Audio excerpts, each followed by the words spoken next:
ప్రభా మీ యొక్క సన్నిధిని మా మధ్య ఉంచినందుకు మీకు స్తోత్రాలు తండ్రి. ప్రభా విశ్వాసం ద్వారా సమస్తం సాధ్యమైన ప్రభావం మీరు సెలవిచ్చారు ఆయన నీ వాక్యాన్ని మేము నమ్ముచున్నాం ప్రభా. ఎక్కడ ఇద్దరు ముగ్గురు నా నామంలో కూడి ఉంటారో వారి మధ్య నేను ఉంటానని మీరు సెలవిచ్చారు తండ్రి. అయ్యా ఈ సమయంలో మీరు మా మధ్య ఉన్నందుకు మీకు వందనాలు ప్రభా. మా ప్రియమైన యేసు మరి ఒకసారి మమ్మల్ని మీకు సమర్పించుకుంటూ ఉన్నాను తండ్రి. నిశ్చయంగా నాయన ఈ సమయాన్ని మీ చేతుల్లోకి మీరు తీసుకురండి ప్రభా. ఆయన అల్పుడైన నన్ను నీ శిలువ చాటున మెరుగుపరచండి తండ్రి. నీ ఆత్మతో నింపి ప్రభా నీ బిడ్డలతో మీరు మాట్లాడమని ప్రార్థిస్తున్నాను ఆయన. ఎక్కడి నుంచి మాట్లాడుతున్న ప్రతి మాట ప్రభు దాని శక్తి ద్వారా ప్రభా నీ బిడ్డలైన జీవితానికి ఆశీర్వాదాన్ని నీ నామానికి మహిమ తెచ్చినట్లుగా ప్రభు చూపండి. యేసుక్రీస్తు పరిశుద్ధ నామంలో ప్రార్థిస్తున్నాం తండ్రి, ఆమేన్. దేవుని నామానికి మహిమ కలుగును గాక. మనం అలాగే నిలబడి ఉండగా దేవుని వాక్యాన్ని చదువుకున్నాము. ఆదికాండము 47వ అధ్యాయము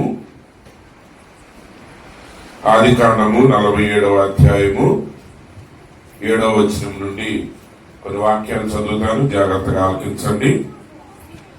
ఆదికాండము 47వ అధ్యాయము 7వ వచనం నుండి. మరియు యోసేపు తన తండ్రి అయిన యాకోబును లోపలికి తీసుకుని వచ్చి ఫరో సమక్షమందు అతని నుంచగా యాకోబు ఫరోను దీవించు. ఫరో నీవు జీవించిన సంవత్సరములేంటి అని యాకోబును అడిగినందుకు యాకోబు నేను యాత్ర చేసిన సంవత్సరములు 130, నేను జీవించిన సంవత్సరములు కొంచెముగాను దుఃఖ సహితమైనవిగా ఉన్నవి. అవి నా పితరులు యాత్ర చేసిన దినములలో వారు జీవించిన సంవత్సరములు కాలేదని ఫరోతో చెప్పి ఫరోను దీవించి ఫరో ఎదుట నుండి వెళ్లిపోయారు. అలాగే అపోస్తలుడైన యోహాను రాసిన మొదటి పత్రిక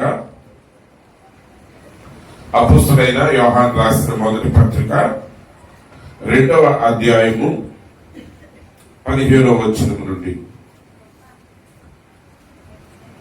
ఈ లోకమునైనను లోకములో ఉన్న వాటినైనను ప్రేమింపకుడి. ఎవడైనను లోకమును ప్రేమించిన యెడల తండ్రి ప్రేమ వానిలో ఉండదు. లోకములో ఉన్నదంతయు అనగా శరీరాశియు నేత్రాశియు జీవపుడమ్మమును తండ్రి వలన పుట్టినవి కావు, అవి లోక సంబంధమైనవే. లోకమును దాని ఆశయు గతించిపోవచ్చున్నవి గాని దేవుని చిత్తమును జరిగించువాడు నిరంతరము నిలుచును. ప్రభు ఈ వాక్య భాగమును దీవించునుగాక. ఆమేన్. కూర్చోనండి. హల్లెలూయా. మన ప్రభు అయిన యేసుక్రీస్తు యొక్క పరిశుద్ధ నామములో కూడి ఉన్న మీ అందరికీ నా హృదయపూర్వకమైన శుభాలు తెలియపరుస్తున్నాను. అలాగే ప్రేమతో ఆహ్వానించి మీ మధ్య వాక్యాన్ని ప్రకటించడానికి సమయం ఇచ్చిన దైవజనులు మరి పాస్టర్ బర్నబాస్ గారికి వారి కుటుంబానికి నా ప్రత్యేకమైన వందనాలు. అదే రీతిగా మరి ఈ రోజు జన్మదినోత్సవాన్ని జరుపుకొంటున్నటువంటి మరి దైవజనుని యొక్క కుమార్తె షారోన్ రోజ్ కు ప్రభు యేసుక్రీస్తు యొక్క నామములో నా శుభములు తెలియపరుస్తున్నాను. దేవుడు మిమ్మల్ని దీవించి ఆశీర్వదించును గాక. ఆమేన్. ప్రియమైన సహోదరి సహోదరులారా, మనం చదివిన ఈ లేఖన భాగాన్ని మనం గమనించినప్పుడు కొద్ది నిమిషాలు వాక్యాన్ని జాగ్రత్తగా ఆలోచించండి. ఈ జన్మదినోత్సవానికి సందర్భంగా మరి ఇంకొక దైవజనులు రావాలి, పాస్టర్ జయకుమార్ గారు. అయితే కొన్ని సంఘంలో వారికి అనివార్య కారణాలు మరి వీలు కాని పరిస్థితుల వల్ల వారు రాలేకపోయారు. మరి ఆయన ఉంటే ఆయన మాట్లాడతారు అనుకున్నాను నేను. సరే, ఏది ఏమైనప్పటికీ ఈ మధ్య తరచుగా నేను ఆలోచిస్తున్న లేఖనం ఇది. దాన్ని మీతో నేను పంచుకోవాలని ఆశపడుతున్నాను. జాగ్రత్తగా ఆ మాటలు మీరు ఒకసారి ఆలోచించేయండి. యాకోబు ఆయన జీవితాన్ని ఎంతగానో అనుభవించాడు. 130 సంవత్సరాలు వచ్చినాయి ఆయనకి. చక్కటి జీవితాన్ని జీవించాడు. ఒకప్పుడు తండ్రి దగ్గర తల్లి దగ్గర మరి తల్లి చాటు బిడ్డగా చక్కగా జీవితాన్ని అనుభవించాడు. తర్వాత అన్నకి ఆయనకు వచ్చిన పరిస్థితులను బట్టి సమస్తాన్ని వదిలిపెట్టుకుని మామగారింటికి వెళ్ళాడు. తర్వాత యాకోబు యొక్క జీవితాన్ని మీరు చూస్తూ ఉంటే ఎప్పుడు కూడా ఏదో ఒక పోరాటమే ఆయనకి ఎదురైంది. దేవునితో కూడా ఆయన పోరాడి గెలిచిన వాడై ఉన్నాడు. అయితే వీటన్నిటి మధ్య యాకోబు తన వృద్ధాప్యంలోకి వచ్చిన తర్వాత ఆయన ఫరో దగ్గరికి వెళ్ళినప్పుడు, కరువు కాలంలో, నేను ఆ చరిత్ర అంతా చెప్పట్లేదు, నేను క్లుప్తంగా మాట్లాడతాను, ఎందుకంటే నాకు కూడా కొంచెం జలుబు దగ్గుగా ఉంది, అందువల్ల క్లుప్తంగా మాట్లాడతాను, జాగ్రత్తగా ఆలకించండి. చూడండి, యాకోబు మన కరువును బట్టి తన కుటుంబం అంతటితో కూడా ఐగుప్తు దేశానికి వెళ్ళాడు.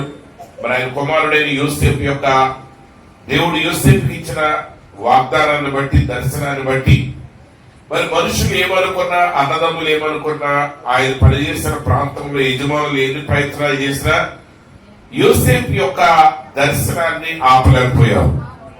ప్రియమైన వధువ, ఒక విషయం మాత్రం గుర్తుపెట్టుకోండి, ప్రవక్త వధువు అక్కడ పరిపూర్ణంగా ఉండటాన్ని చూశారు. ఈ మధ్య ఎన్ని గజిబిజలు వచ్చినా, ఎన్ని సమస్యలు వచ్చినా మీరు తిరిగి దేవుని వైపు ఆనుకోనండి. ఇవేమి శాశ్వతమైనవి కావు. కాబట్టి యాకోబు మన వృద్ధాప్యంలో ఆయన జీవితం ముగింపు దశకొచ్చింది. ఆయన ఇంకా సాధించేది ఏమీ లేదు. ఇప్పుడు ఫరో అడుగుతున్నాడు ఆయన్ని. ఈరోజు మనిషి భూమి మీద ఎంతకాలం జీవించాడు అనేది గొప్ప విషయం. అవునండి, ఎందుకు గొప్ప విషయం అంటే, నిజానికి దేవుడు ఈ భూమి మీద మానవుడు నిరంతరం జీవించాలన్నట్లుగానే దేవుడు మానవుడు సృజించాడు. మరణాన్ని దేవుడు సృజించలేదు, రోగాన్ని దేవుడు సృజించలేదు. మానవుడు దేవుని పోలిక కలిగి, దేవునితో సంబంధాలు కలిగి, నిత్య జీవం కలిగిన వాడై ఈ భూమి మీద దేవుని వలె ఈ భూమిని ఏలాలనేది దేవుని యొక్క చిత్తమై ఉంది. అయితే మానవుడు దేవుడి యొక్క ఆజ్ఞను మీరాడు, పతనమయ్యాడు. ఆ పతనం అవటం వల్ల దేవునికి దూరం అయ్యాడు. ఆ దేవునికి దూరం అవటమే ఆత్మీయ మరణమై ఉన్నది. ఆ ఆత్మీయ మరణం ఏం తీసుకొచ్చిందంటే, చివరికి శరీర సంబంధమైన మరణానికి తీసుకుని వచ్చింది. కాబట్టి ఒక వ్యక్తి ఎక్కువ కాలం జీవించడం అనేది ఎప్పటికీ అది గొప్ప కార్యమే. అతడు ఒక పాలేరు పని చేసే వ్యక్తి అయినా 125 ఏళ్ళు బ్రతికాడు అనుకోండి, ఒక జమీందారు గారు 50 ఏళ్ళు బ్రతికాడు అనుకోండి, ఎవరిని గొప్పగా చూస్తారు? తర్వాత ఈ పాలేరు పని చేసిన 128 ఏళ్ళు బ్రతికాడండి, 129 ఏళ్ళు బ్రతికాడండి, మా మండలంలో, మా తాలూకాలో ఈయన అంత కాలం బ్రతికిన వాళ్ళు ఎవరో లేరండి అంటారు. ఎందుకంటే జీవించడమే ఒక గొప్ప కార్యం. కాబట్టి అందరూ కూడా వయసును అడుగుతారు. ఎవరైనా కనబడితే అడిగేది ఏంటి? వివాహం అయిందా, పిల్లలు ఉన్నారా, పిల్లలు ఏం చేస్తున్నారు, ఈ వయసు ఎంత, ఇదే అడుగుతారు. అయితే ఇప్పుడు వీటిని మనం భాగ్యంగా ఎంచట్లేదు. ఇప్పుడు పిల్లల భాగ్యం కాదు, మనకి తల్లిదండ్రులు ఉండటం భాగ్యం మనకు కాదు. మనకు కావాల్సినంత ఏంటంటే, అకౌంట్ లో కావాల్సినంత డబ్బు ఉండాలి, చేతిలో కావాల్సిన వస్తువులు మనకు దొరకాలి. ఇప్పుడు ప్రజెంట్ అంతా వినిమయ సంస్కృతిలోనికి వెళ్ళిపోయాం. అంటే ఏంటంటే, వస్తువుల్ని వాడటం మీద దృష్టి పెట్టేశాం మనం. ఆ వస్తువు కావాలి, ఈ వస్తువు కావాలి, ఏదో ఒక ఆశ.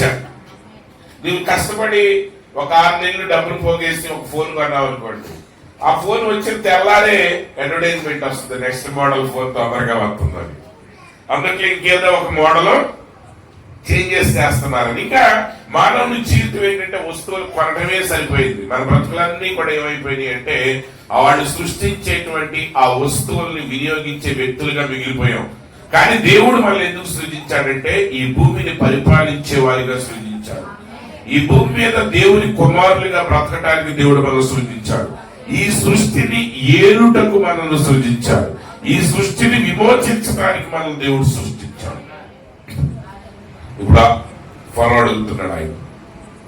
తర్వాత మీకు ఎప్పుడైనా సమయం ఉన్నప్పుడు పెద్దలు అదే వచ్చిన జాగ్రత్తగా చదివి ప్రార్థనా పూర్వకంగా చదవండి, మీకు అర్థమవుతుంది. యాకోబుని అడిగాడు ఫరో, అయ్యా నువ్వు ఎన్ని సంవత్సరాలు జీవించావు? ఆయన ఏమడిగాడు? ఆయనకి ఎంత తెలుసో తెలియదు. ఫరోకి అంత జ్ఞానం ఉందని నేను అనుకోను. కానీ ఆ జవాబుకి, ఆ ప్రశ్నకి యాకోబు ఇచ్చిన జవాబు చాలా విలువైన జవాబు. ఆయన అడిగినట్టు చెప్పా, నా వయసు 130 ఏళ్ళు అంటే అయిపోతుంది. నా వయసు 130 సంవత్సరాలు బతికానండి ఇప్పటికి అన్నాడు అనుకోండి, అక్కడతో అయిపోయింది. కానీ యాకోబు అలా చెప్పలా. యాకోబు ఎలా చెప్పాడు ఆయనకి జవాబు? నేను యాత్ర చేసిన సంవత్సరములు 130, నేను జీవించిన సంవత్సరములు కొంచెముగాను దుఃఖ సహితముగాను ఉన్నవి. అంటే ఇప్పుడు యాత్ర చేసిన దినాలు అంటే ఈ భూమి మీద పుట్టిన దగ్గర నుంచి నువ్వు నిద్రపోయినా మెలకుగా ఉన్నా, పని చేసినా పని చేయకపోయినా, నువ్వు చర్చకొచ్చినా రాకపోయినా నీ వయసు పెరుగుతానే ఉంటది. అది యాత్రా దినాలు. ఈరోజు ఒక మనిషి 120 ఏళ్ళు బ్రతికాడంటే 120 ఏళ్ళు బ్రతికినట్టే ఏం కాదు.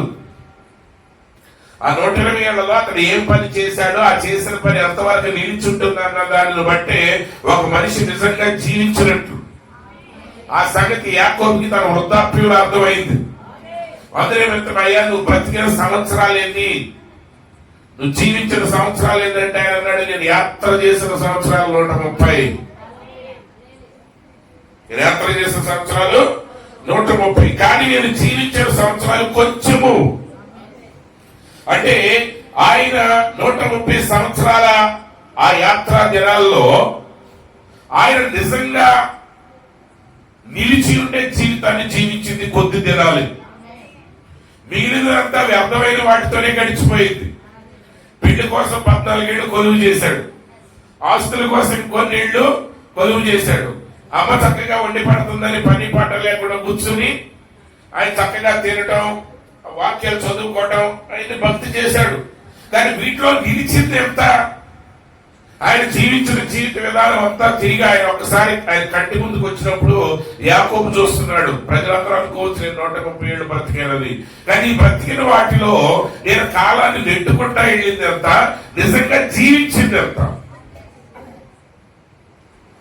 కాబట్టి ప్రియమైన సహోదరి సహోదరులారా, కీర్తనకారుడు అంటాడు, ప్రతి ఉదయం నీ కృప, ప్రతి ఉదయము నీ కృపను గురించి, ప్రతి రాత్రి నీ విశ్వాసతను గురించి, ప్రతి తంతుల సితారాతో నేను నిన్ను కీర్తించదను అంటున్నాడు.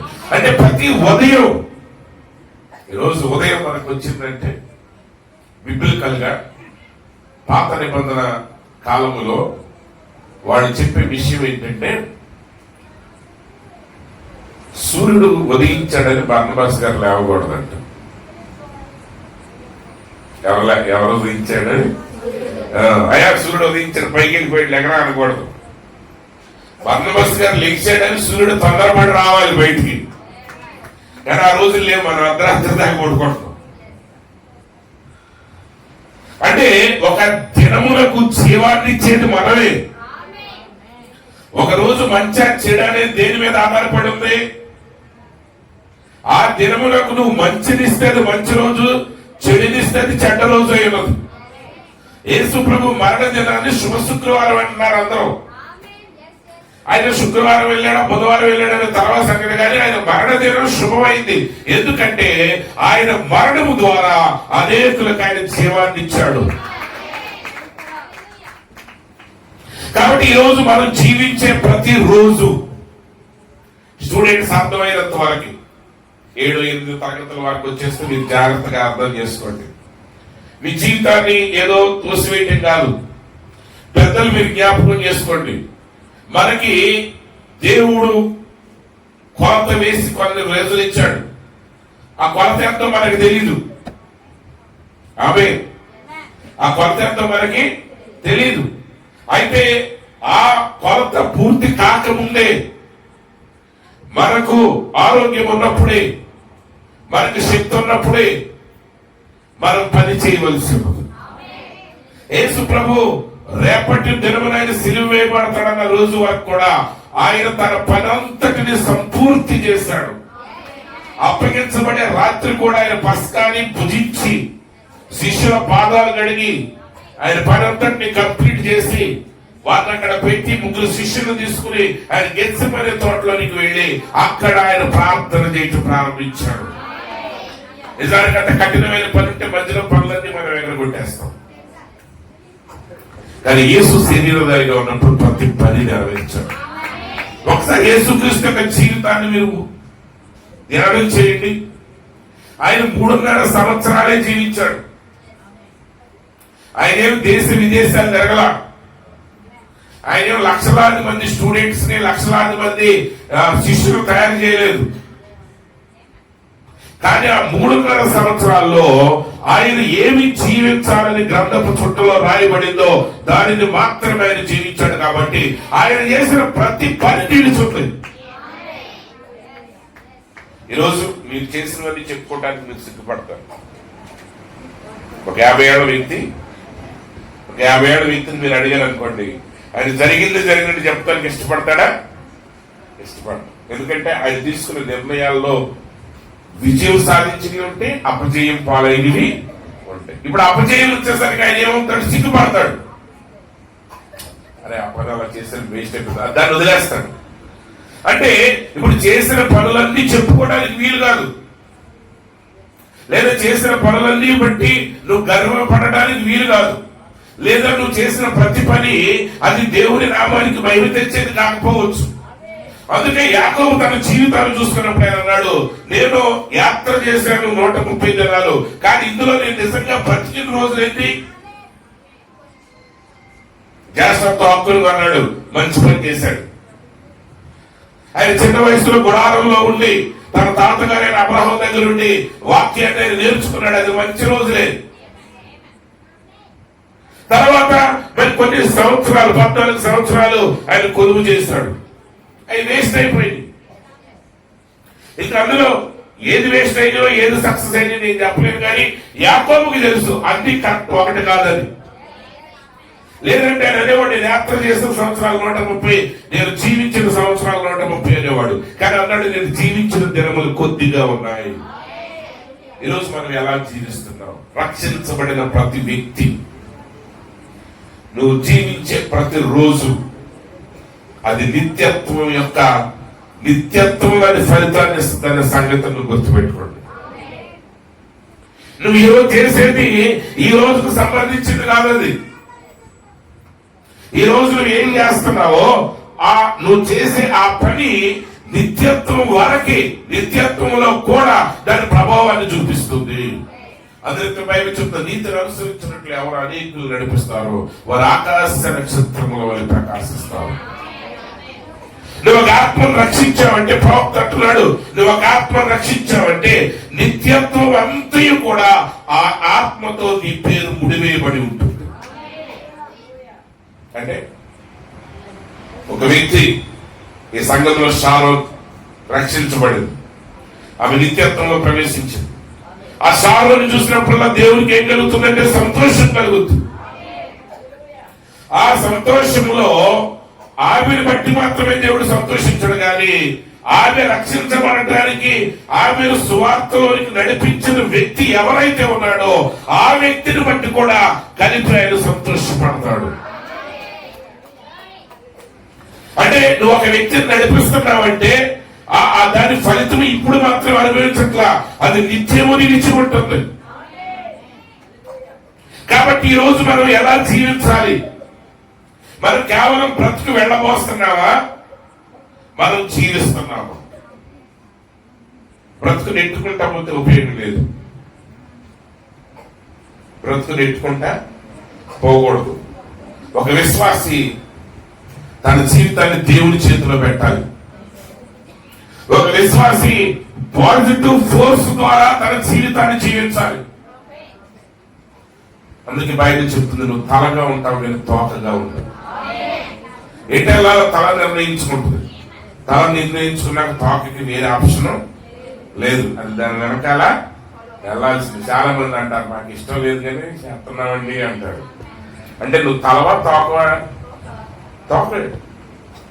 నీ జీవిత విషయంలో ఒక నిర్ణయం నువ్వు తీసుకోలేకపోతున్నావు అంటే నువ్వు తలగా లేవు, తోకగా ఉన్నావు.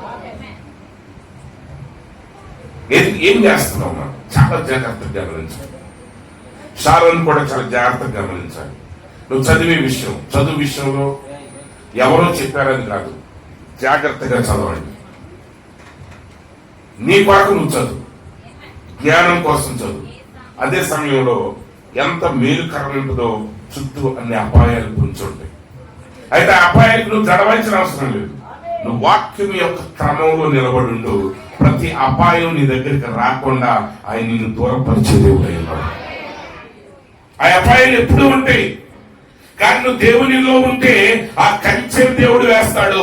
ఆ కంచెను దాటి ఏది లోపలికి రాదు. దేవుని నియమాలకు లోబడండి, వాక్యం నియమాలకు లోబడండి, సంఘం యొక్క నియమాలకు లోబడండి, దేవుని యొక్క వాక్యానికి లోబడండి. మీరు ఎప్పుడైతే లోపడతారో ఆ లోపడుట మీకు ఏం చేస్తుందంటే కాపుదలనిస్తుంది, భద్రతనిస్తుంది. ఆయన అధికారాన్ని మనం ఒప్పుకోవాలి. సొంత నిర్ణయాలు. ఈరోజు ప్రజలు ఏంటంటే మా ఇష్టం, ఇప్పుడు జెన్జీ అంట, జెన్జీ కూడా దాటిపోయి ఇప్పుడు జన్ ఆల్ఫా అంట. వీళ్ళేంటంటే తిరుగుబాటు, మీరు ఇష్టం వచ్చినట్టు చేయండి, ఎంత సంపాదించండి అంత సంపాదించండి, మనం బ్రతికేది 2 రోజులు, ఎట్ట తినాలి అట్ట తినాలి, ఇవన్నీ వాళ్ళ ప్రజలకి అవసరం లేని విషయాలను బోధిస్తున్నారు. యూట్యూబ్ లో వీటిలో చూస్తే ఇన్ఫ్లుయెన్సర్లు అంటారు, చదువు వల్ల ఉపయోగం ఏమో, ఉద్యోగాలు చేద్దాం, వ్యాపారాలు చేద్దాం అంటారు. నువ్వు వ్యాపారం మొదలుపెట్టాక మొదట కావాల్సింది ఉద్యోగస్తుడు. నీ దగ్గర వ్యాపారం మొదలుపెట్టి బోర్డు ఒకటి పెడితే వ్యాపారం నడుస్తుందా? ఆ వ్యాపారం నడవాలంటే ఎవరు కావాలి? ఉద్యోగస్తులు కావాలి. ఆ ఉద్యోగాలు ఎవరికి ఇవ్వాలి? నువ్వు చదువు లేనివాడికి ఇస్తావా? ఇవన్నీ కూడా భ్రమ. సాతానుడు ఏంటంటే మనిషిని చెడగొడుతున్నాడు. ఏదో ఎక్కడైనా సరే, సామాజికంగా చూడండి, వాక్యానుసారంగా చూడండి, ఎక్కడ చూసినా మనిషికి సరైన గ్రహింపు రానికుండా చేయటమే వాడి పని. కానీ నిజ విశ్వాసం ఏం చేయాలంటే ఒక విషయాన్ని గుర్తుపెట్టుకోవాలి. అదేం చెప్తున్నాడు యోహాను, లోకములో ఉన్నదంతయు శరీరాశ, నేత్రాశ, జీవపు డంబము. లోకంలో మీరు ఏదైనా చూడండి,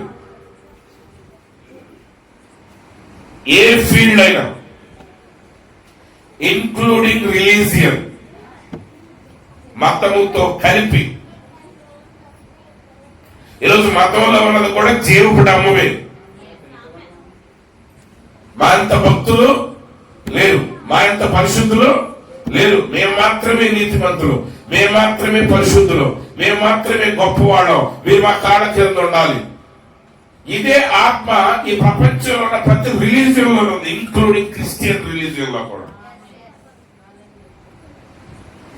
లోకాల్లో ఉన్నదంతా ఇదే, శరీరాశ, నేత్రాశ, జీవపు డంబం. నువ్వు ఏ వైపునన్నా వెళ్ళు, ఏ వైపునన్నా వెళ్ళు. ఒక కాలేజీ, ఆయన హై స్కూల్ ప్రిన్సిపల్, ఫౌండర్ అనుకుంటా, ఆయన ఒక పోస్ట్ రాశాడు. ఆ పోస్ట్ ఏంటంటే, ఒక వ్యక్తి ఇండియాలో ఒక ఉద్యోగం చేస్తాడంట. ఈ ఉద్యోగం నచ్చక ఇంగ్లాండ్ వెళ్ళిపోతాడంట. ఇంగ్లాండ్ వెళ్ళిపోయిన తర్వాత ఆయన అడిగాడు, ఒక సూపర్ మార్కెట్ ఉంది, ఆ సూపర్ మార్కెట్ లో అన్ని వస్తువులు దొరుకుతాయంట. గుండు సూదు నుంచి రాకెట్ వరకే దొరుకుతుంది. ఇప్పుడు ఈయన ఇంటర్వ్యూకి వెళ్ళాడంట. ఆయన అడిగాడంట, ఏమైనా నీకు మార్కెటింగ్ లో అనుభవం ఉందా అన్నాడంట. ఆయన అన్నాడంట, నాకు అనుభవం లేదు కానీ నాకు అవకాశం ఇస్తే నిరూపించుకుంటాను అన్నాడు. అవకాశం ఇస్తే నిరూపించుకుంటానంటే ఆయన అన్నాడంట, వెరీ గుడ్, అయితే రేపు పని చెయ్యి, నేను రేపు సాయంత్రం నీ పనితనం చూసి నేను నీకు ఉద్యోగం ఇవ్వాలా లేదా నిర్ణయిస్తాను అన్నాడు. ఓకే, వెళ్ళిపోయాడు. నెక్స్ట్ డే జాబ్కి వెళ్ళాడు. సాయంత్రం దాకా ఈయన సేల్స్ ఆ సూపర్ మార్కెట్ లో వచ్చిన వాళ్ళకి చేయాలి. సో సాయంత్రం ఆయన వచ్చాడు, ఎంతమందికి అమ్మేవని అడిగాడంట. ఒక్కడికి అమ్మేవాడు అన్నాడు. ఆయన అన్నాడంటే, ఒక్కడికి అమ్మటం ఏంటి, ఈ సూపర్ మార్కెట్ లో ఒక్కొక్కడు 40 నుంచి 60 మందికి అమ్ముతారు, ఒకే ఒక సేల్ జరిగిందా నీకు రోజు మొత్తం అని తిట్టాడంట. అన్నాడంట, సర్లే ఎంత అమ్మేమన్నాడంట. ఎంత అమ్మేమన్నసరికి వాడు వెంటనే చెప్పాడంట, 78 కోట్లు అమ్మేనండి అన్నాడు. వాడు ఒక్కసారి ఆశ్చర్యపోయాడంట, 78 కోట్లు ఏమమ్మేవారు అన్నాడంట. ఏమేమేవారంటే, ఏం లేదండి, ఒక ఆయన వచ్చాడు, గ్యాలం కోసం వచ్చాడు, గ్యాలం అమ్మే నేను ఆయనకి అంటే అన్నాడంటే, గ్యాలం ఖరీదు 78 కోట్ల దాకా ఉన్నదే అన్నాడంట. గ్యాలం 78 కోట్లు ఉంటుందా నువ్వు బంగారంతో చేపిస్తే మాత్రం అంటే ఆయన అన్నాడంట, ఆ గ్యాలంతో పాటు ఇంకా కొన్ని అమ్మాను అన్నాడంట. ఏంటంటే, ఇప్పుడు ఆ గ్యాలంతో పాటు బ్యాగ్ అమ్మాడంట. అది అమ్మిన తర్వాత ఆయన అన్నాడంట, మీరు కాలువ పక్కన కూర్చుని మీరు చేపలు పడితే ఉపయోగం లేదండి, మీరేం చేయాలంటే బోట్ ఒకటి కొనుక్కుని మీరు నది మధ్యలోనికి వెళ్ళి అక్కడ మీరు ఆ గేలం వేస్తే అక్కడ మంచి చేపలు పడతా ఉంటే మీకు మజా వస్తుంది అన్నాడు. అప్పుడు దానికోసం ఈయన బోటు కొనాల్సి వచ్చిందంట. సరే ఆ బోటు కొని ఆ బోటుని తీసుకెళ్ళడానికి ఆయన లారీ మీద ఎక్కిస్తే ఆ లారీ ఇరిగిపోయిందంట. దానికోసం ఈయన మళ్ళీ ట్రాన్స్పోర్ట్ డిపార్ట్మెంట్ లోకి వెళ్ళి 4x4 పనిచేసేటువంటి మంచి న్యూ మోడల్ వెహికల్ కొనిపించాడంట. మొత్తం కావలసిన వస్తువులన్నీ ఒక్కడి చేతే అమ్మించాడు. అప్పుడు అన్నాడంటే అలా గ్యాలం కోసం వచ్చినోడు అసలు ఇన్ని ఎట్ట కొన్నాడు అన్నాడంట. అసలు ఆయన అన్నాడంటే అసలు వచ్చింది గ్యాలం కోసం కాదంట. ఏంటి అన్నాడంట, వాడు తలనొప్పి వచ్చిందని తలనొప్పి బిళ్ళ కోసం వచ్చాడు. నేనే అన్నాను తలనొప్పి బిళ్ళేసుకుంటే తగ్గదు, అది మానసిక ఒత్తిడి వల్ల వచ్చింది. నీకు ప్రకృతిలోకి వెళ్ళి చేపలు పడతా ఉంటే నీ మనసు ప్రశాంతంగా ఉంటుందని చెప్పి ఆ ఒక్కడికాడు అమ్మేశాడు. అప్పుడు ఆడు అడిగాడంట, అసలు ఇండియాలో నువ్వేం పని చేసేవాడు రా బాబు? ఆడు అన్నాడంటే కార్పొరేట్ స్కూల్ ఎల్కేజీ పిల్లలను జాయిన్ చేసేవాడు అన్నాడు. వీడికి అహాలు రావు, ఈయన చేర్చి అమ్మ ఎక్కడ చేర్చారంటే ఐఐటి ట్రైనింగ్ ఉందండి, నీట్ ట్రైనింగ్ ఉంది, ఏ ఉండదు అక్కడ. ఇది చదివేదేమో ఎల్కేజీ. ఇప్పుడు ఐఐటి సీట్లు తగ్గినాయి, నీట్ సీట్లు తగ్గినాయి, ఇప్పుడు ఐఏఎస్. అసలు ఇప్పుడు కావలసింది ఏంటి? ఎందుకు శరీరాశ నేత్రాశ జీవడంబాలు పెట్టి ఆడు మొయ్యలేని బరువులు ఆడు నెత్తి మీద పెడితే శుభ్రంగా 50 పైసలు బిళ్ళతో తగ్గిపోయేదానికి 78 కోట్ల పైన ఖర్చు పెట్టాల్సి వచ్చింది. ఇప్పుడు ఇవన్నీ అయిన తర్వాత ఆ డబ్బులు కట్టలేకపోతే మళ్ళీ బ్యాంక్ కూడా వచ్చి మీద పడితే అప్పుడు రియల్ గుండెపోటు వస్తుంది.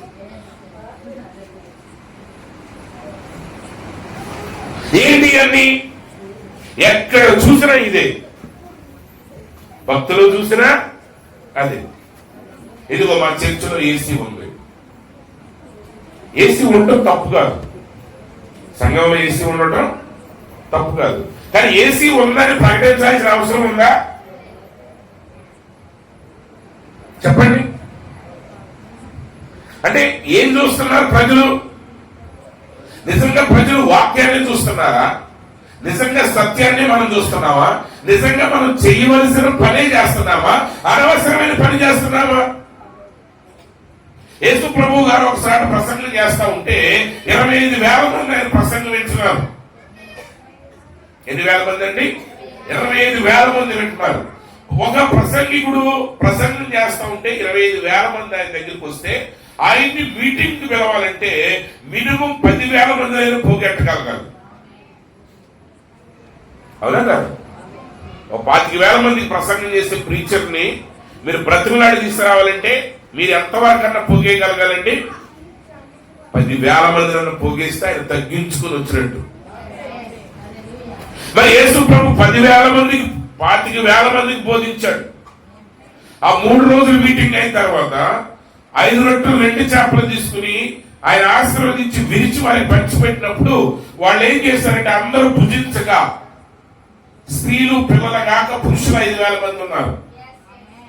12 గంటలు ఎత్తారు. అంటే 25,000 మంది చెప్పిన తర్వాత అసలు ఇన్విటేషన్ లేకుండా యేసు ప్రభు గదలేని ప్రాంతానికి వెళ్ళాడు. ఆయన ఎవరు ఆహ్వానించలా. అసలు 25,000 మందికి ప్రసంగం చేసే ప్రీచరు ఆయన ఆహ్వానించాలంటే 2 సంవత్సరాల నుంచి ఆయన వెనకాల పడాలి, ఆయన అసిస్టెంట్ల దగ్గరికి వెళ్ళాలి. కానీ యేసు ప్రభు ఏం చేశారు? 25,000 మందిని విడిచి పిలవని ఒక్కడి కొరకు ఆయన రాత్రంతా ప్రయాణం చేసి వెళ్ళాడు. ఎందుకు వెళ్ళాడు ఆ ఒక్కడి కొరకు? యేసు ప్రభు బ్రతుకు నెట్టుకుంటా వెళ్ళాలా, ఆయన ప్రతి నిమిషాన్ని జీవించుకుంటా వెళ్ళాడు ఈ లోకం. యేసు ప్రభు ఎక్కడ వ్యర్థమైన పని చేయలా, ఉపయోగం లేని పని చేయలా. ఆయన చేసిన సాధారణమైన పని కూడా అది నిత్యత్వపు విలువలతో కూడిన పని. 25,000 మందికి వాక్యాన్ని బోధించి ఒక్కడి కొరకు పిలుపు లేకపోయినా ఆ ఒక్కడిని వెతుక్కుంటా వెళ్ళాడు. ఎందుకంటే మనిషి కుమారుడి లోకానికి వచ్చింది ఎందుకంటే నశించిన దానిని వెతికి రక్షించడానికి. నువ్వు శరీరాశ నేత్రాశ జీవపు డంబాలు లోను కావద్దు. ఈరోజు భక్తి పెద్ద జీవపు డంబమైంది. భక్తి ఏమైపోయిందండి? అలా ఉంటే నువ్వు బ్రతికిన దినాలు, నువ్వు జీవించిన దినాలు ఒకటి కాదు. చాలా దినాలు వేస్ట్ అయిపోతున్నాయి. వేస్ట్ చేసాం మనం. నేను అనుకుంటా, చరిత్రలో చెప్తారు కదా, అలెగ్జాండర్ ప్రపంచాన్ని జయించాడు అని. అంటే ఆ రోజుల్లో ఆయన తెలిసిన ప్రపంచాన్ని జయించాడు. ప్రపంచం మొత్తం కాదు, ఎందుకంటే ఆయన సౌత్ అమెరికా, నార్త్ అమెరికా వెళ్ళా. ఎందుకంటే ఇంకప్పటికి ఆ మ్యాప్లు లేవు. ఆయన జస్ట్ యూరప్ ని, మధ్య ఆసియాని, మన ఇండియాలో ఆ పై పార్ట్ వరకు వచ్చాడు. సరే, ఓకే. కానీ ఎంతకాలంలో సాధించాడు దాన్ని? ఆల్మోస్ట్ 12 సంవత్సరాలు. 12 సంవత్సరాల్లో ఒక సాధారణమైన వ్యక్తి నుండి ప్రపంచ చక్రవర్తి, జగజ్జాతగా నిలబడ్డాడు. కానీ మరి ఎంతో మంది ఉంటారు 50 సంవత్సరాల నుంచి ఉండి కూడా ఒక గ్రామంలో ఒక చిన్న పదవి తెచ్చుకోలేని కూడా ఉన్నారు. ఇక్కడ నువ్వు గడిపిన సంవత్సరాలు ముఖ్యం కాదు, నీ లైఫ్ లో ఉన్న క్వాలిటీ ముఖ్యం. ఈ రోజు మన జీవితాన్ని క్వాలిటీగా చేయాలి. క్వాలిటీ అంటే ఏంటంటే లోకం చెప్పే క్వాలిటీ కాదు, నిజమైన క్వాలిటీ ఏంటంటే వాక్యము. ఎందుకంటే శరీరాశ, నేత్రాశ, జీవపడమము అవి తండ్రి వలన కలిగినవి కాదు. ఎప్పుడైతే నీ జీవితాన్ని జనాల కోసం జీవించడం మొదలు పెడతావో, ఎప్పుడైతే నువ్వు జీవితాన్ని నీ కంటికి నచ్చిందాన్ని ఆశించే విషయంలో నువ్వు దృష్టి కలిగి ఉంటావో, ఎప్పుడైతే నువ్వు అందరికంటే నువ్వు గొప్పవాడిని అనిపించుకోవడానికి నువ్వు చేస్తావో, ఇవేవి కూడా తండ్రి వలన కలిగినవి కావు. ఇవి లోక సంబంధమైనవి. లోకముతో పాటు ఇతడు కూడా నశించిపోతాడు. మరి ఎవడు నిల్చుంటాడు? తండ్రి చిత్త ప్రకారముగా జీవించువాడే నిలిచి, తండ్రి చిత్తమును నెరవేర్చువాడే నిరంతరము జీవిస్తాడు. బైబిల్ చెప్తుంది, లోకము దాని ఆశయు గతించిపోవచ్చున్నవి గాని దేవుని చిత్తమును జరిగించువాడు నిరంతరము నిలుచును. ఈరోజు మనం నిత్య జీవం కావాలి మనకి. అయితే నిత్య జీవం ఎక్కడున్నది? ప్రవక్త అన్నారు, నిత్య జీవానికి ఒకే ఒక మార్గం, అదేంటంటే యేసుక్రీస్తు. ఈరోజు మనం ఏం కలిగి ఉండాలి? యేసుక్రీస్తుని కలిగి ఉండాలి. నీ కంటికి నచ్చింది చేయొద్దు, నీ మనసుకు తోచింది చేయొద్దు, సమాజం ఎందుకు నిన్ను గొప్పవాడిగా చేసుకునే పనులు చేయొద్దు. ఆయన ఏం చెప్పాడు అది చేయు. ఎందుకంటే నీ శరీరాశ, నేత్రాశ, జీవపడము నశించిపోతాయి. అబ్రహాము గొప్ప వ్యాపారవేత్త, మెసొపొటేమియా నాగరికతలో పేరు ప్రఖ్యాతులు కలిగిన వాడు. అయితే దేవుడు ఆయన్ని పిలిచినప్పుడు ఆ గొప్ప నాగరికతను విడిచిపెట్టి, తన గొప్ప మతాన్ని విడిచిపెట్టి, తన గొప్ప వ్యాపారాన్ని విడిచిపెట్టి, తనకున్న సమస్తాన్ని విడిచిపెట్టి, ఆ గొప్ప గొప్ప భవనాలను విడిచిపెట్టి, ఆకాశ హార్యాలను విడిచిపెట్టి దేవుడు చూపిన స్థలాలకు వెళ్లి గుడారాలలో నివసించాడు. మోషే యవన కాలంలో ఉన్నాడు. మోషే 40 సంవత్సరాల వయసులో ఉన్నాడు. ఆయన ఫరో తర్వాత ఫరో అవ్వబోతున్నాడు. ప్రపంచ అగ్రరాజ్యానికి ఆయన చక్రవర్తి కాబోతున్నాడు. ఐగుప్తు దేశానికి ఆయన దేవుడు కాబోతున్నాడు. అయినప్పటికీ ఆయన అనుకున్నాడు, ఫరో కుమార్తె యొక్క కుమారుడు అని నేను అనిపించుకుని ఈ ఫరో తర్వాత ఫరోగా మారి అల్ప కాలము పాప భోగములు అనుభవించడం కంటే కూడా దేవుని ప్రజలతో శ్రమ అనుభవించడం మంచిది అని నిర్ణయం తీసుకున్నాడు. ఆయన తీసుకున్న నిర్ణయానికి వెంటనే మంచి ఫలితాలు రాలా. ఆయన తీసుకున్న నిర్ణయం ఆయన్ని పారిపోయేటట్టు చేసింది. ఆయన తీసుకున్న నిర్ణయం ఏం చేసిందంటే తన స్వదేశం నుంచి పారిపోయేటట్టు చేసింది. ఆ నిర్ణయం ఏం చేసిందంటే ఉన్నతమైన స్థాయిలో నుండి మామగారింటిలోనికి వెళ్లి అక్కడ కామతం ఉండవలసిన వాడిగా మారిపోయాడు. అయినా ఆయన నిర్ణయం ఏంటంటే నేను దేవుని ప్రజలతో శ్రమ అనుభవించాలి. ఈరోజు ప్రజలకి మహిమ కావాలి, శ్రమ అక్కర్లేదు. కిరీటం కావాలి, పోరాటం అక్కర్లేదు. నువ్వు క్రీస్తుతో పోరాడితే క్రీస్తుతో పాటు ఏవతాం. కాబట్టి మోషే ఏం చేశాడు? మోషే అలాంటి స్థితికి వెళ్ళాడు. ఆయన ఎన్నడూ కూడా ఆయన బాధపడలేదు, రిగ్రెట్ కాలేదు. 40 సంవత్సరాల తర్వాత ఆయన నేర్చుకున్న ఐగుప్తు విద్యలన్నీ మర్చిపోయిన తర్వాత మరలా దేవుడు మోషేకి అగ్ని స్తంభములలో కనపడి మాట్లాడాడు. ఆయనకి ఆయన స్వరాన్ని ఇచ్చాడు. ఆ 3 ఆ 2 ఆ యొక్క శృతి క్రియలు ఇచ్చాడు. మోషేని ఇప్పుడు దేవుడు ఏం చేశాడంటే ఐగుప్తు దేశానికి పంపించాడు. బైబిల్ చెప్తా ఉన్నది. యేసు ప్రభు యొక్క జీవిత చరిత్ర మీరు చదువుతా ఉంటే సువార్తల్లో మోషే ధర్మశాస్త్రము చొప్పున ఆయన 8వ దినమున సున్నతి చేయబడ్డాడు. మోషే ధర్మశాస్త్రము చొప్పున ఈ పని చేశాడు. దేవుడు మోషేకి అంత ఘనతనిచ్చాడు. మరి మోషే బదులుగా ఫరో చక్రవర్తిగా మారిన వ్యక్తి గురించి ఎవరికి తెలియదు. ఈవెన్ ఐగుప్తుల్లో వెళ్ళి మీరు అడిగినా ఏమైనా కొన్ని వేల సంవత్సరాల క్రితం మోషే అనే ఒక వ్యక్తి ఫరో అనే అధికారాన్ని వదులుకున్నాడంట కదా, దాని బదులుగా ఫరో అయిన వ్యక్తి ఎవరంటే ఆయన పేరు ఎవరికి తెలియదు. కానీ దేవుడే మానవుడికి ఈ లోకానికి వచ్చినప్పుడు ధర్మశాస్త్రం దేవుడిది, మోషేది కాదు. ధర్మశాస్త్రం ఎవరిదండి? మోషేది కాదు, దేవుణ్ణి. కానీ దేవుడు ఆయన ధర్మశాస్త్రానికి ఏమని పేరిచ్చాడంటే మోషే ధర్మశాస్త్రం అని అంత ఘనతనిచ్చాడు మోషే. ఈరోజు దేవుడు నీకు తన శక్తికి నీ పేరు పెడుతున్నాడు. అందుకని ఈరోజు సేవకులకైనా విశ్వాసులకైనా ఇంత ఘనత ఎందుకు వస్తుంది? చాలా మంది అంటారు, అందరికీ తెలుసు, కానీ ఇదిగో నాకు కడుపు నొప్పి ఉందండి, నేను హాస్పిటల్కి వెళ్ళిన తగ్గలేదు, ఇదిగో బర్నబాస్ అయ్యారు ప్రార్థన చేయగా నాకు తగ్గింది, దేవునికి స్తోత్రం అంటే ఆ బర్నబాస్ గారిని దేవుడిగా కొలవకపోయినా ఆ దేవుడు చేసిన ఆ గొప్ప కార్యానికి ఆయన పేరును దేవుడు కలుపుతున్నాడు. నువ్వు దేవుని చిత్త ప్రకారం చేస్తే నువ్వు నిరంతరం నిలిచుంటావు. 10 మంది కుష్ఠరోగులు వచ్చినప్పుడు యేసు ప్రభు ఆ 10 మంది కుష్ఠరోగులు ఆయన స్వస్థపరిచారు. ఆయన అన్నాడు, మీరు యాజకుల దగ్గరికి వెళ్ళండి, మోషే నియమించిన ధర్మశాస్త్రం చొప్పున కానుకలు మీరు యాజకునికి చెల్లించగలరు. అసలు అది చెప్పింది ఆయన ఏమన్నా లెక్క అయితే యేసు ప్రభు ఆ మోషేకి చెప్పింది నేను చెప్పాను మోషేకి, నేను చెప్పినట్టుగా వెళ్ళి మీరు చేయండి అన్న. ఆయన అన్నాడు, మోషే మీకు ఆజ్ఞాపించిన రీతిగా మీరు వెళ్ళి కనుగొన్నారు. అంటే అసలు దేవుడు మోషేని ఎంత ఉన్నతమైన స్థితి హెచ్చించాడు. ఐగుప్తు దేశానికి తెలుసా ఆ ఫరో ఎవడో? ఇప్పుడు మోషే బదులుగా ఫరో అయిన వ్యక్తి ఎవడో ఎవరికి తెలియదు, కానీ అతను సుఖభోగాలు అనుభవించుంటాడు.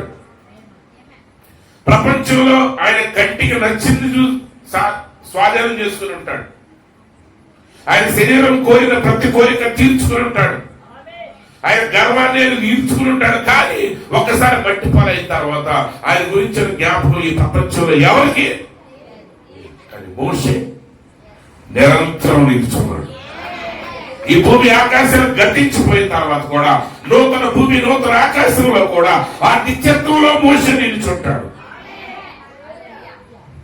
ఈరోజు మనం జీవించాల్సింది యేసుక్రీస్తు కొరకు. మనం జీవించడం అంటే రక్షించబడిన తర్వాత నీ ఇష్టం వచ్చినట్టుగా జీవించడం కాదు, నీకు నచ్చినట్టుగా జీవించడం కాదు. ఈరోజు మనం వింటాం, ప్రభు నాకు అది కావాలని ఇది కావాలని ప్రార్థన చేయగానే ప్రభు ఇచ్చేస్తున్నాడు. ఈ మధ్య ఇంటర్నెట్లు కూడా ఇచ్చేస్తున్నాడు అంట ప్రభు. ఏమిస్తున్నాడండి? ఇంటర్నెట్లు కూడా ఇచ్చేస్తున్నాడు, ఓటీటీ సబ్స్క్రిప్షన్ కూడా ఇచ్చేస్తున్నాడు. ఎందుకు ఇంటర్నెట్ నీకు కావాల్సినంత ఇంటర్నెట్ ఎందుకు నీకు అసలు 2 GB 3 GB చాలలేదు అంటే ఈ సాక్ష్యాలు నీకు 1 GB ఎక్కువ అమ్మా. నిజంగా బైబిల్ డౌన్లోడ్ చేసి వర్తమానం ఒకసారి డౌన్లోడ్ చేసిన తర్వాత చదివి మోకాళ్ళ మీద ప్రార్థన చేస్తే నీకు సంవత్సరానికి కూడా 4 GB అక్కర్లేదు. ఎందుకు? మళ్ళీ ఆయన ఏమిస్తున్నాడండి? ఆయన ఇంటర్నెట్ బంగారం గొలుసులు పడేస్తున్నాడు అంటే ఈ మధ్య కొంతమంది. ఏం చేసుకుంటావు? బంగారం గొలుసు తీసుకున్నావు, నీకేనా అంతకంటే లావు గొలుసులు ఉన్నాయి. ఎంతోమంది కష్టపడి సంపాదించుకుంటున్నారు. అయినా దానివల్ల ఉపయోగం ఏముంది? ఒక రోజు రాబోతుంది ప్రతి బంగారాన్ని వాళ్ళు రోడ్డు మీద బారేసే రోజు ఒకటి వస్తుంది. ఎందుకంటే ఆ గొర్రె పిల్ల ఉగ్రత దినం వచ్చినప్పుడు ఆస్తి అక్కడికి రాదు. ఆస్తి అక్కడికి రాని దినం ఒకటి రాబోతుంది ప్రపంచానికి. కాబట్టి నువ్వు దేనిలో ఉండాలి? యేసు క్రీస్తులో ఉండాలి, వాక్యంలో ఉండాలి. అందుకే ప్రవక్త అంటాడు, జీవం అనేది ఒకటే ఒకటి ఉన్నది. There is only one life but death comes to us in 1000 forms. జీవానికి ఒకటే మార్గం, మరణానికి 1000 దారులు ఉన్నాయి. ఒకటే క్రీస్తు. 10,000 మంది, 1000 మంది అంత్యక్రీస్తులు. సత్యం ఒకటే, అబద్ధాలు వేరు. ప్రవక్త చెప్తున్నారు ద సార్దీస్ చర్చెస్ లో, సార్దీస్ సంఘకాలని వర్తమానంలో ప్రవక్త అంటాడు, జీవం ఒక్కటే. There is only one life, ఒకే జీవం ఉన్నది. But death comes to us in 1000 forms. మరణం 1000 రూపాయల్లో మన దగ్గరికి వస్తుంది. There is only one Christ but 1000 antichrist. క్రీస్తు ఒక్కడే ఉన్నాడు, కానీ క్రీస్తు విరోధులు 1000 మంది ఉన్నారు. కాబట్టి దీన్ని ఎరగండి. క్రైస్తవ సమాజమా, what is the one thing needful? అవసరమైన ఒక్క కార్యం ఏంటి? either thou turnest back to Christ or thou goest to destruction like the antichrist. నువ్వు క్రీస్తు వైపు కన్నా తిరుగు, లేదా క్రీస్తుకు దూరంగా వెళితే అంత్యక్రీస్తుతో నువ్వు నాశనం అయిపోతావు. కాబట్టి ప్రియమైన సహోదరి సహోదరులారా, ఈరోజు నిజమైన జీవాన్ని మనం కలిగి ఉండాలి. ఆ నిజమైన జీవాన్ని మనం కలిగి ఉన్నప్పుడు మాత్రమే నువ్వు జీవించిన వాడు అవుతావు. ఇంకొక కొటేషన్ చదివి వినిపిస్తాను, జాగ్రత్త వినండి. నేను మొదటిగా మీకు చెప్పాలనుకున్న కార్యం ఏంటంటే, యేసు ఎన్నడూ తన కొరకు జీవించలేదు. యేసు ఎన్నడూ కూడా తన కొరకు ఆయన జీవించలేదు. ఆయన ఎవరి కొరకు జీవించాడు? His life was spent for others. ఆయన ఇతరుల కొరకు జీవించాడు. That's perfectly eternal life. అదే స్థిరమైన, నిజమైన, పరిపూర్ణమైన నిత్య జీవం. అంటే నువ్వు నిరంతరం ఉండాలి అంటే, నిజంగా నీవు యాత్ర చేసిన దినాలు, నువ్వు జీవించిన దినాలు ఒకే రీతిగా ఉండాలి అంటే నువ్వేం చేయాలో తెలుసా? నువ్వు దేవుని చిత్తాన్ని ఎరిగి ఆ చిత్తము మాత్రమే నెరవేర్చాలి. అందులో క్రీస్తు ప్రభు అంటున్నాడు, మనిషి కుమారుడు తనంతకు తాను ఏమి చేయడు గాని తండ్రి ఏమి చేయట చూచునో దానిని మాత్రమే మనిషి కుమారుడు చేస్తాడు. ఆ బెతస్దా కోనేటి దగ్గర 1000 మంది ఉన్నప్పుడు ప్రవక్త దాన్ని చక్కగా వివరించారు. వాళ్ళందరినీ స్వస్థపరచగలిగిన శక్తి ఆయనకు ఉంది, వాళ్ళందరి మీద ఆయనకి జాలి ఉంది, కానీ అందరినీ స్వస్థపరచలేదు. కానీ తండ్రి ఎవరిని స్వస్థపరచమని చెప్పాడో ఆ ఒక్కడి దగ్గరికే ఆయన వెళ్ళాడు. 25,000 మందిని విడిచి ఒక్కడి దగ్గరికి ఎందుకు వెళ్ళాడంటే యేసు ప్రభు ఆ ఒక్కడిని రక్షించినప్పుడు వాడు వెళ్ళి డెకపొలిలోనికి వెళ్ళి సువార్తను ప్రకటించాడంట. డెకపొలి అంటే 10 cities. ఆ ఒక్కడు 10 పట్టణాల్లో సువార్తను బోధించాడు. ఆ ఒక్కడు 10 లక్షల మందిని దేవుని దగ్గరికి తీసుకుని వచ్చాడు. దేవునికి తెలుసు, యేసుకు తెలుసు. ఆయన రోజులు నెట్టుకుంటాయి అలా ప్రతి రోజుని, ప్రతి క్షణాన్ని, ప్రతి నిమిషాన్ని ఆయన జీవించాడు. ఈరోజు మనం జీవించాలి. నెట్టుకుంటా పోవద్దు దయచేసి, ఎందుకంటే జీవితం విలువైంది. ఎవడైనా మాటలు చెప్పినా, మీకు తిండున్నా లేకపోయినా, మీకు ఇల్లున్నా లేకపోయినా, అన్నిటికంటే విలువైంది ప్రాణం. ఒక బెచ్చగాడిని ఆడు ఒంట్లో ఓపుగా ప్రాణం ఉంటే ఆడు బెచ్చగాడని అంటారు. కానీ ఒక ధనవంతుడు కదా చచ్చిపోతే వాళ్ళు ప్రాణం లేకపోతే ఆడు శ్రమ అంటారు. అవునా? జీవం విలువైంది. ఎట్టి పరిస్థితుల్లోనూ ఈ బ్రతుకు వేస్ట్ అనే మాట మీ నోట రాని మాటలు. ఈరోజు సాతానుడు జీవితంలో అనేక రకాలైన ఈ శ్రమలను బట్టి, జీవితంలో జరిగే పోరాటాలను బట్టి అందరూ కూడా ఈ బతకటం వేస్ట్, నేను ఉండటం వేస్ట్, తొందరగా తీసుకెళ్ళిపో ప్రభువా. నేను ఒక రకంగా ఏడ్చేవాడు, నాకు ఇంకొంత ప్రభు వచ్చేది ఆయన, వచ్చే ప్రభు తీసుకెళ్ళి ప్రభు రాకట్ రాజు ఎత్తబడి అంటున్నారు. కానీ గుర్తుపెట్టుకోండి, ఈ రోజు జీవించే ఈ జీవితం కూడా విలువైంది. ఈ రోజు నెట్టొద్దు, జీవించండి. పెద్దలు జీవించడం మొదలు పెడితే మన వెనకాల పిల్లలు జీవిస్తూ మొదలు పెడతారు. మనమే నెట్టుకుంటే వెళ్తుంటే ఏదో ఇప్పుడు ఈ మధ్య ఏంటంటే అందరికి ఈ ఫోన్ వచ్చిన తర్వాత ఇంకా ఎవరికి బాధ ఉండట్లా. ఒకప్పుడు డాక్టర్ గారి దగ్గరికి వెళ్ళిన వాళ్ళు అందరూ ఆ తలుపెంక చూసేవాళ్ళు. అవునండి ఆనందపాల్ గారు, ఆ ఉన్న పేషెంట్లు అందరూ, ఆ రూమ్ లో ఉన్న వాళ్ళు అందరూ చూపు ఆ తలుపు మీదే ఉంటుంది. ఎప్పుడు ఆ తలుపు ఓపెన్ అవుద్దా. ఇప్పుడు అందరి చూపు ఫోన్ లో ఉంటుంది. అది పిలిచినా బాధలేదు, పిలవకపోయినా బాధలేదు. అది ఈయన పిలవట్లేదు అన్న సంగతి కూడా వీడికి తెలియదు. వచ్చేమండి జాషన్ గారు ఇంకెక్కడ జాషన్ గారు ఎవరిక్కడ అని అరిసినా జనాలు. డాక్టర్ చూడట్లేదని బాధ లేదు, బస్సు టయానికి వెళ్ళట్లేదని బాధ లేదు. ఎలాగానే చెవుల్లోకి దింపేసేసి ఫోన్ పెట్టేసుకుంటున్నారు అంతే. 40 మంది మీరు చెవుల్లో పెట్టుకుంటే డ్రైవర్ పెట్టుకోలేడా? ఆయన పెట్టుకుంటాడు. మీరేనేంటి చెప్పండి. ఒకరోజు నేను చూసా, నేను వైజాగ్ నుంచి బస్సు మీద వస్తుంటే ఎదురు రూట్లో 2 వే కదా, అది లారీ వెళ్తుంది. ఆ లారీ డ్రైవర్ కూడా చాలా ఫాస్ట్గా తోలుతున్నాడు. ఆయన యొక్క స్టీరింగ్ వీల్ కింద మొబైల్ ఉంది, ఏదో ప్లే అవుతుంది. నేను అనుకున్నాను అసలు మా డ్రైవర్ వీల్ కింద ఏముందా అది. అంతే, మీరందరూ ఫోన్ చూస్తా కూర్చుంటాడు, ఖాళీ కూర్చుంటాడు. బ్రతుకు నెట్టొద్దు, జీవించండి. ప్రతి నిమిషం విలువైంది. అందుకే యేసు ప్రభు చివరి క్షణంలో కూడా ఆ దొంగను రక్షించి పరలోక రాజ్యాన్ని తీసుకున్నాడు. వాడు బ్రతికినంతకాలం నెట్టుకొచ్చిన ఆ చచ్చే క్షణంలో బ్రతికినాడు. ఆ చచ్చే క్షణంలో దేవుని కుమారుని గ్రహించాడు, ఆయన నీతిమంతుడిని గ్రహించాడు, ఆయనలో పాపం లేదని గ్రహించాడు, ఇతను పాపాన్ని గ్రహించాడు, ఆయన తిరిగి లేస్తాడని గ్రహించాడు, ఆయనకు ఒక రాజ్యం ఉందని గ్రహించాడు. ఆ ఒక్క క్షణంలో బ్రతికేశాడు. కాబట్టి ప్రతి క్షణంలో బ్రతకండి. దేవుడు నీకు ఆ జీవాన్ని ఇచ్చాడు.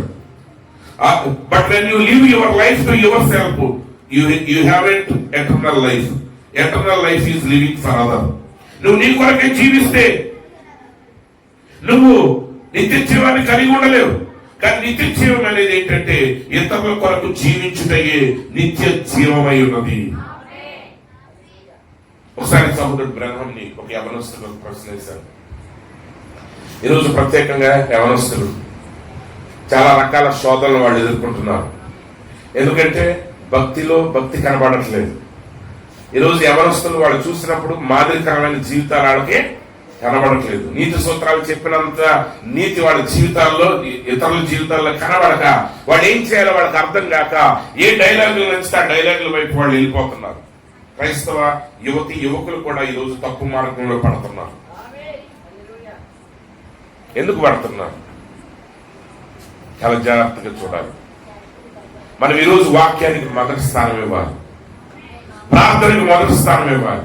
మనం ఒక నిర్ణయం తీసుకునేటప్పుడు దేవుని మీద ఆనుకుని దేవుని చిత్తమా కాదా అనే దాన్ని ఆలోచన చేయాలి.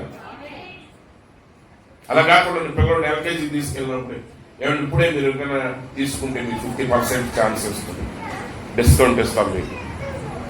అమ్మ 9వ తరగతి ఇంటర్ అయిపోయిన తర్వాత కదా, ఇంటర్ అయ్యేదాకా కుదరదండి. మా కాలేజీలో ఎల్కేజీ నుంచే అసలు ముందు ఫౌండేషన్ వేస్తాం మేము.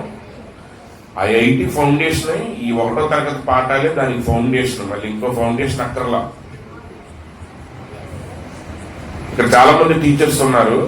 నేను చెప్పాను ఒకసారి, మీకు గుర్తుందో లేదో, నేను టీచర్ని కాదు కానీ నిజంగా 1వ తరగతి నుంచి 10వ తరగతి వరకు ప్రతి పాఠాన్ని సిలబస్ పెట్టిన వాడు యొక్క ఉద్దేశం నెరవేరేటట్టుగా చదివితే చెప్పితే అసలు యూనివర్సిటీకి కూడా మీరు వెళ్ళక్కర్లా. 10వ తరగతి చదివిన దగ్గర నుంచి మీరు పెద్ద వ్యాపారవేత్తలు కాగలరు, పెద్ద పెద్ద ఆవిష్కరణలు చేయగలరు. అది చాలా అసలు సరిగ్గా చదివితే. మళ్ళీ ఇంకో ఫౌండేషన్ ఏంటి? యేసు క్రీస్తు తప్ప వేరొక పునాది లేదు. ఐఐటికి నువ్వు చదివే ఏబిసిడీలు ఒకటే, ఇవే ఫౌండేషన్. మళ్ళీ ఇంకా నువ్వు ఎక్స్ట్రా వేసే ఫౌండేషన్ ఏంటి? ఈ శాఖలు అదే చేస్తున్నాయి. వాక్యాన్ని కాక, యేసు కాక మరి ఇంకో దాన్ని కలుపుతున్నాయి. వాక్యం ఉన్నది ఉన్నట్టు చాలదు. జాగ్రత్త, కొటేషన్ చదువుతున్న జాగ్రత్తగా. The Revelation chapter 5 part 1. ప్రకటన గ్రంథం 5వ అధ్యాయం మొదటి పార్ట్ 61లో ప్రవక్త ప్రసంగించారు. జూన్ నెల 11వ తారీఖు. ప్రవక్త అంటున్నాడు, జాగ్రత్తగా చూడండి. ఒకరోజు దానికంటే ముందు ఇంకో కొటేషన్ చెప్తాను. ఒక యవనస్తుడు ప్రవక్త అంటాడు, అయ్యా నువ్వు ముసలుడివి, 50 ఏళ్ళు అయింది, నీకు జీవితంలో ఆనందం అంటే ఏంటో నీకు తెలీదు, మజా అంటే ఏంటో నీకు తెలీదు, సంతోషించడం అంటే ఏంటో నీకు తెలీదు, కానీ నేను యవనస్తుడిని, నన్ను సంతోషించలేమంటాడు. ప్రవక్త అంటాడు, నీ వయసు కంటే నేను ఇంకా యవనస్తుడిగా ఉన్నప్పుడే కొన్ని వందల ఆత్మలను యేసుక్రీస్తు దగ్గర నడిపించాను, దానిని మించిన సంతోషం నాకేమనడు లేదన్నాడు. కాబట్టి ప్రియమైన దేవుని బిడ్డలారా, చిన్న వయసులోనే మీరు దేవుని కొరకు నడవటం నేర్చుకోండి. అంటే మనం ఒక వ్యక్తి రక్షించబడ్డాడనే దాన్ని బాప్తిస్మం దగ్గర నుంచి తీసుకుంటాం. కానీ ఇశ్రాయేలు యొక్క లెక్క ఏంటంటే చాలా జాగ్రత్తగా గమనించండి. అంటే ఇది సిద్ధాంతం కాదు, జస్ట్ మీ మనసులో ఒక ఆలోచన పుట్టించడానికి మాత్రమే నేను చెప్తున్నాను. ఇశ్రాయేలీలు మగబిడ్డ పుట్టిన 8వ రోజున సున్నతి చేస్తారు. ఆ సున్నతి చేయటం అనేది దేవునికి ఆ బిడ్డకి మధ్య నిబంధనకు గుర్తుంది. అంటే ఒక మగబిడ్డ పుట్టిన 8వ రోజు నుంచి అతను యోధుడిగా లెక్కబడతాడు. కానీ ఆడపిల్లకి సున్నతి ఉండదు. కాబట్టి ఆ లెక్క ఏంటంటే ఆడపిల్ల పుట్టిన రోజు నుంచి ఇశ్రాయేలు రాదు. కాబట్టి వాళ్ళకి విషయం ఏంటంటే, నువ్వు ఊహ తెలవక ముందే దేవుడితో నిబంధన చేస్తున్నావు. అబ్రహాం కంటే 90 ఏళ్ళప్పుడు చేశాడు, అన్ని అవగాహనతో చేశాడు నిబంధన. మరి ఇస్సాకు 8వ రోజున చేశాడు. ఇస్సాకు ఏం తెలుసా అసలు దేవుడని ఏమి తెలియదు. కానీ అబ్రహాము 90 ఏళ్లకు 85 ఏళ్లకు అయితే, అంటే మళ్ళీ ఆ లెక్క నేను పెట్టుకోలేదు, మళ్ళీ అదొక సిద్ధాంతంగా అనొచ్చు. కానీ 75 తర్వాత 85 మధ్యలో ఇప్పుడు మరి ఆయన 90 ఏళ్లకు 95 ఏళ్లకు అయ్యాడు సున్నతి. కానీ ఇస్సాకు 8వ రోజున అయ్యాడు. కానీ ప్రతి ఆడపిల్ల పుట్టినరోజు నుంచి ఇశ్రాయేలు రాలు. ఆమె తల్లి గర్భంలో ఉన్నప్పటి నుంచి దేవుడు నిబంధన చేస్తున్నాడు. ఈ రోజు ఇర్మియా అంటున్నాడు, దేవుడు నువ్వు తల్లి గర్భంలో రూపించబడక మునిపే నేను ఎరిగి ఉన్నాను, జగత్పునాది వేయబడక మునిపే నేను ఎరిగి ఉన్నాడు ప్రతి వ్యక్తి గురించి. షాలోను పోయిన సంవత్సరం తీసుకుని ఉండొచ్చు, కానీ ఆమె తల్లి గర్భంలో రూపించబడక మునిపే, జగత్పునాది వేయబడక మునిపే ఆమె గురించి ఆయన ఎరిగి ఉన్నాడు. ఆయన ఏమి ఎరిగి ఉన్నాడో నువ్వు ఆయన దగ్గర తెలుసుకుని ఆయన చిత్త ప్రకారంగా నువ్వు జీవిస్తే నువ్వు నిరంతరం నీకు చూడటం. మన పిల్లలు మనం ప్రార్థన చేయాలి, వాడు ఎదుట ఒక మాదిరికరమైన జీవితాన్ని మనం చూపించాలి. ఎందుకంటే దురాత్మ శక్తులు ఎంతో భయంకరంగా మానవ యొక్క మనస్సు మీద దాడి చేస్తున్న కాలంలో మనం జీవిస్తున్నాం. అందునిమిత్తమే మత ప్రపంచంలో కూడా అనేక రకాలైనటువంటి గందరగోళాలు ఏర్పడుతున్నాయి. కానీ వీటన్నిటి మధ్య నిలిచి ఉండేది దేవుని వాక్యం మాత్రమే. మనకు ఒక స్థిరమైన పునాది ఉన్నది. ఆ స్థిరమైన పునాది ఏంటంటే దేవుని వాక్యం. కొద్ది రోజుల క్రితం నేను నా మంచి స్నేహితుడైన వ్యక్తితో మాట్లాడుతున్నాను, మెడికల్ డాక్టర్ శ్యామాడయ్య. ఈ సెట్ ఆయన అడిగాడు, హౌ ఆర్ యూ డూయింగ్ బిల్లి ఎలా ఉన్నావు? నేను చెప్పాను, మంచిగా ఉన్నాను డాక్టర్ గారు, అంతా బాగానే ఉందని నేను అనుకుంటున్నాను. బ్రహ్మం గారు అడుగుతాను, నువ్వెలా ఉన్నావు? ఆయన అంటాడు, ఈరోజు చాలా మంది పేషెంట్లు ఉన్నారండి, ఈరోజు నేను 15 మందిని పరీక్ష చెయ్యాలన్నాడు. అప్పుడు ప్రవక్త అంటాడు, మంచిదే, కేవలం పరీక్షలు అంటే 15 మంది పెద్ద ప్రాబ్లం ఏమి కాదు, అందరే బాగుంటే అంతా బాగుంటుంది, ఏదైనా సమస్య లేకపోతే. ఆయన మళ్ళీ ప్రవక్త అంటాడు, నీకు తెలుసా మేము చిన్నప్పటి నుంచి అలాగే మాట్లాడుకుంటూ ఉండేవాడు. ప్రవక్త అంటాడు, ఆయన అంటాడు, well doctor, I don't know just how long I'm going to be around, we're both in our 50s. ప్రవక్త అంటాడు డాక్టర్తో, డాక్టర్ గారు ఇంకెంతకాలం మనం ఇలా కలిసి ఉంటాము మనకు తెలియదు ఇప్పుడు, ఎందుకంటే ఇద్దరం 50లోకి వచ్చేసాం, ఎప్పుడు టపా కడతాడో ఎవరికి తెలీదు.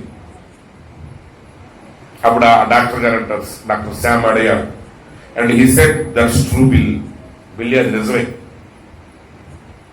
అది నిజమే. ప్రవక్త అంటాడు 16వ పారాగ్రాఫ్ లో, and I said but all these years, అయితే ఇన్ని సంవత్సరాలు, about 31 years of ministry now, ఇప్పటికే 31 సంవత్సరాల పరిచయంలో నేను ఉన్నాను. జాగ్రత్తగా quotation,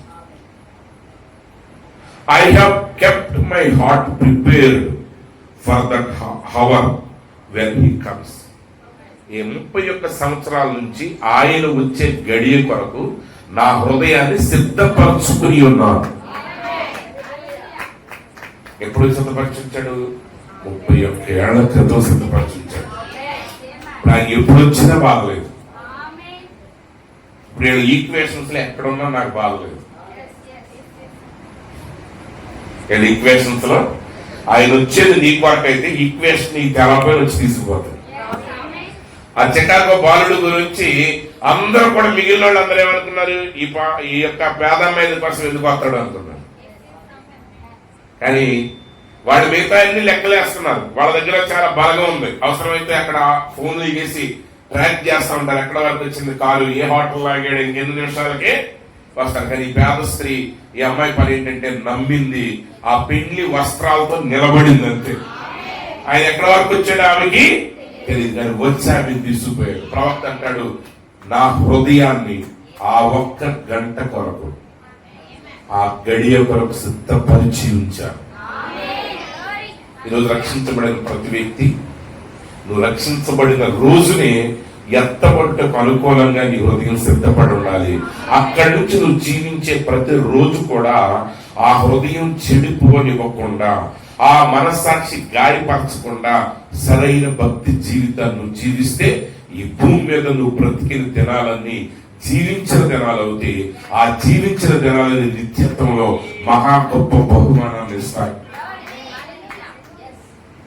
so it doesn't matter when he comes. ఆయన ఎప్పుడు వచ్చినా నాకు పెద్ద విషయం ఏం కాదు. ఎప్పుడైనా రాని 31 ఏళ్ల క్రితమే నా హృదయాన్ని సిద్ధపరచుంచారు. ఆయన ఎప్పుడు వస్తారు? నాకు ఈ సూచనలు ఏమైనా అక్కర్లేదు. ఆయన హి సెడ్ దట్స్ ట్రూ. అది నిజమండి అన్నాడు. ఐ సెడ్, నేను చెప్పాను, the greatest thrill I have is living for others. నాకు నిజమైన మజా ఇచ్చింది ఏంటంటే ఇతరుల కొరకు నేను జీవించి. అండ్ హి సెడ్, డాక్టర్ గారు అంటున్నాడు, that's what life is, makes life. అది జీవితం అంటే దేవుని చిత్తాన్ని నెరవేర్చడం జీవితం. ఇతరుల కొరకు జీవించడం జీవించడం.